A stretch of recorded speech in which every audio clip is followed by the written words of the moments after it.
El control de la ciència és una eina molt potent i també una arma. Quan els humans van descobrir el foc, van cremar l'enemic. Quan els humans van trobar les primeres lleis de la balança, doncs van fer catapultes. Quan els humans van descobrir la biologia, van fer armes químiques.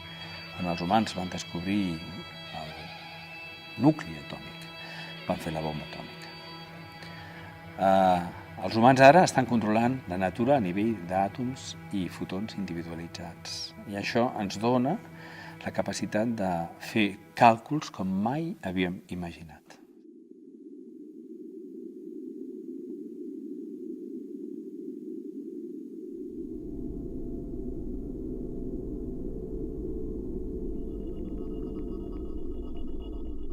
La física quàntica és la part de la física que tracta de descriure els fenòmens a les escales més petites que coneixem. Ens explica com es comporten les partícules fonamentals, que són les partícules més petites fins i tot que els àtoms. Todo lo que pasa en la escala microscópica tenemos que explicarlo con las leyes de la física cuántica.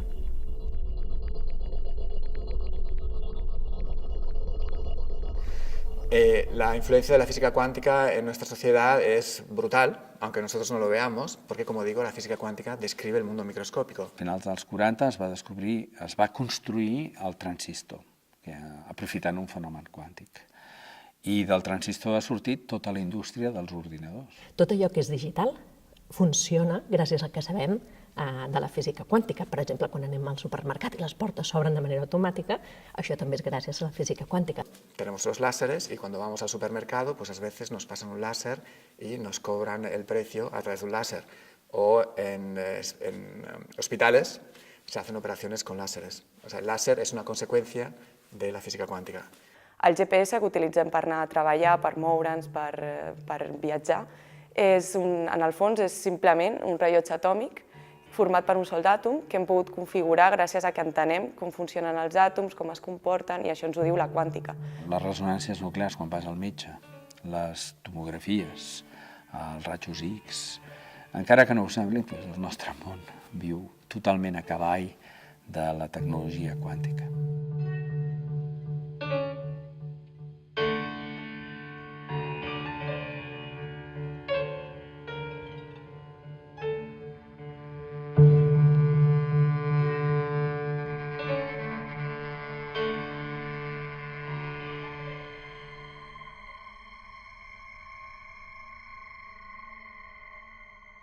El CERN es un lugar dedicado a ciencia fundamental, es decir, no buscamos soluciones. Las soluciones pueden ser un resultado de la ciencia, pero no se buscan esas aplicaciones ni unas soluciones tecnológicas, eso viene después.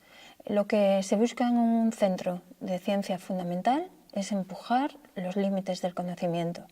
Y somos conscientes de que conocemos muy poco. De toda la materia medible que conocemos del universo, solo se sabe que es, a ciencia cierta, el 5%. La física cuántica, una de las grandes problemáticas que tiene es que necesita de muchas interpretaciones, necesita de un lenguaje, de modelos nuevos de pensamiento. Y el artista realmente en su práctica lo hace todos los días. La creatividad es el pilar de la ciencia.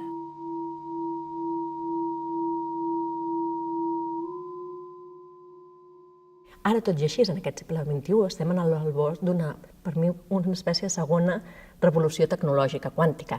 Què tenim al nostre abast? Moltes vegades, segur que ho heu llegit en les notícies, tenim, per exemple, tot el que és informació quàntica, des dels ordinadors quàntics, la teleportació, per exemple, l'encriptació quàntica, són coses que ja s'estan començant a aplicar i a desenvolupar. Con la computación cuántica se va un pasito más allá y lo que se hace es, se pone información en los átomos. O sea, ahora yo accedo al átomo y voy a jugar con el átomo. Voy a jugar con el átomo y voy a poner información en el átomo. Y lo que vemos es que cuando uno pone información en el átomo, puede hacer cosas que no son posibles para nuestros dispositivos actuales como nuestros ordenadores actuales. Así pues, un ordenador cuántico será un dispositivo en el cual yo tengo átomos o partículas cuánticas en los cuales pongo información y hago operaciones para resolver un problema de relevancia. En el moment en què tinguem un ordinador que encara no ha sortit, no s'ha aconseguit, amb 20 qubits, el que sí que aconseguirem és tenir un ordinador del que s'anomena supremacia quàntica. És a dir, un ordinador quàntic que aconsegueixi fer càlculs que no s'han aconseguit fer mai abans. És a dir, tindríem un ordinador capaç de fer coses completament noves, per exemple, simular molècules, algo que serà molt important, per exemple, per les indústries farmacèutiques, no? Per poder desenvolupar nous antibiòtics i nous fàrmacs. Això vol dir que la mecànica quàntica ens obre la porta per primera vegada a entendre la biologia com un càlcul. Una disciplina en la cual se piensa que puede dar una ventaja es, por ejemplo, en problemas de gestión de una gran cantidad de datos. Por ejemplo, problemas que se llaman de Big Data y a veces también de Machine Learning.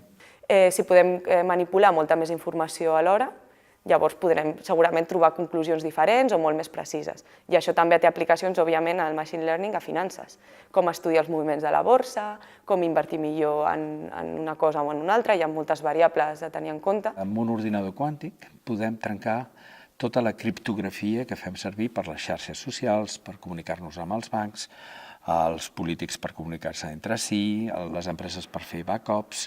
Tot el tràfic d'internet està codificat en criptografia que un ordinador quàntic trenca. Però brutal, la intel·ligència artificial.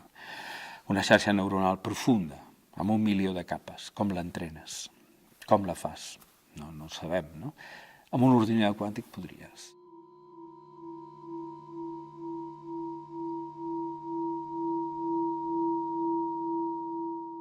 En los últimos años ha habido una gran apuesta, diría hasta política o estratégica, por desarrollar el ordenador cuántico. American tech rules the world. Yes, it does, but not in the gee-whiz field of quantum computing, which I don't understand it, period. Just treat me as a Commodore Garden idiot, please, and explain what is quantum computing. 那么我们希望在3到5年里面一方面在量子计算方面呢，我们能够实现我们的目标1，然后呢，在我们的另外一方面呢，我们能够实现我们的目标2，也就实现几百个原子的纠缠。这样的话呢，能够来实现呢一些有意义的量子模拟。En Estados Unidos ha habido el sector privado se está implicando de manera fuerte en el desarrollo de un ordenador cuántico. Pues estamos hablando de empresas como Microsoft, Intel o Google. També Alibaba s'ha sumat a la carrera, aquesta ja és xinesa, totes les altres eren americanes. En Europa también se están llevando pasos, por ejemplo a nivel de la Comisión Europea ha hecho unos esfuerzos de financiación importantes, pero podríamos decir que el esfuerzo no es tan elevado como se hace en Estados Unidos. Anem a poc, curiosament, on va néixer tota la ciència, tot el saber és a Europa i on no s'aprofita és a Europa. Qui té la informació, qui té el coneixement, té el poder. I té el poder per vendre't el que ells vulguin, al preu que vulguin i amb les característiques que vulguin.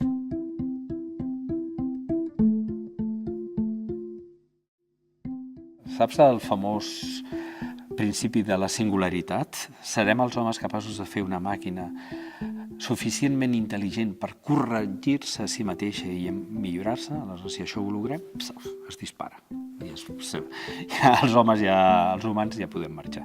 Els humans vam lograr controlar la força de màquines, no?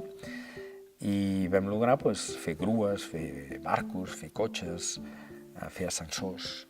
Quin ha estat el resultat de tot això? Que els humans no pugem les escales, no aixequem les pedres, no caminem, o sigui, ens deleguem ràpidament a la màquina perquè és brutalment més poderosa que nosaltres. So here's what this thing is doing. As we speak, it is taking lots of pictures of everything that you see on that shelf right there in an attempt to see what's missing from store shelves. Per tant, el segle XXI no va de dretes i esquerres, va d'adopció de tecnologia, com la fem, de forma raonable, de reducció d'hores de treball. Igual que a l'edat mitja la gent treballa tot el dia, o a principi del segle XX eren 80 hores a la setmana, i ara són 40, es tindrà que ser menys, perquè no hi ha feina per tothom. Això és una, i la segona, l'envelliment. Una societat profundament envellida. D'entrada, d'aquí a poc, a 120 anys. Hello, Peppa. Hello. Hello. Hello. Hello. Hello. Hello. Hello. Oh dear. We could do this forever. I know we could. I ara el punt és que les màquines tenen algoritmes sofisticats que prenen decisions.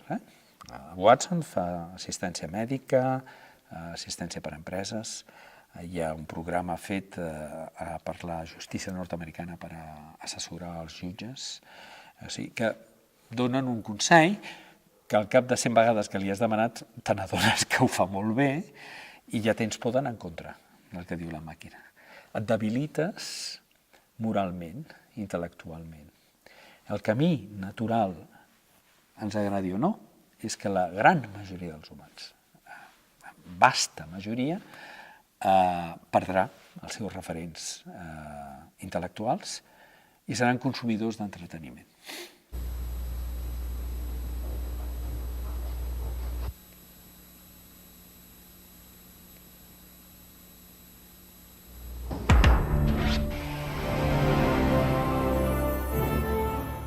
Ja s'està parlant molt d'intentar posar alguna llei ètica o de legislar d'alguna manera què passa i com es programa un algoritme.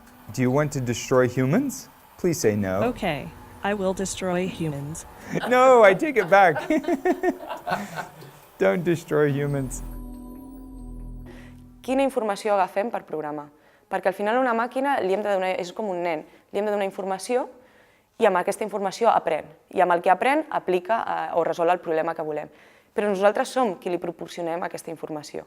I això, a més, hi ha hagut exemples recentment, com per exemple Amazon, crec que va despedir la seva intel·ligència artificial per realitzar entrevistes de feina, perquè se n'adonava que discriminava les dones. Perquè, clar, aquesta intel·ligència artificial agafava totes les dades de candidats o de gent que treballava ja en programació, com la majoria són homes, històricament i també avui en dia, automàticament la intel·ligència artificial deduïa que a les dones no se'ls donava programar, per tant les descartava.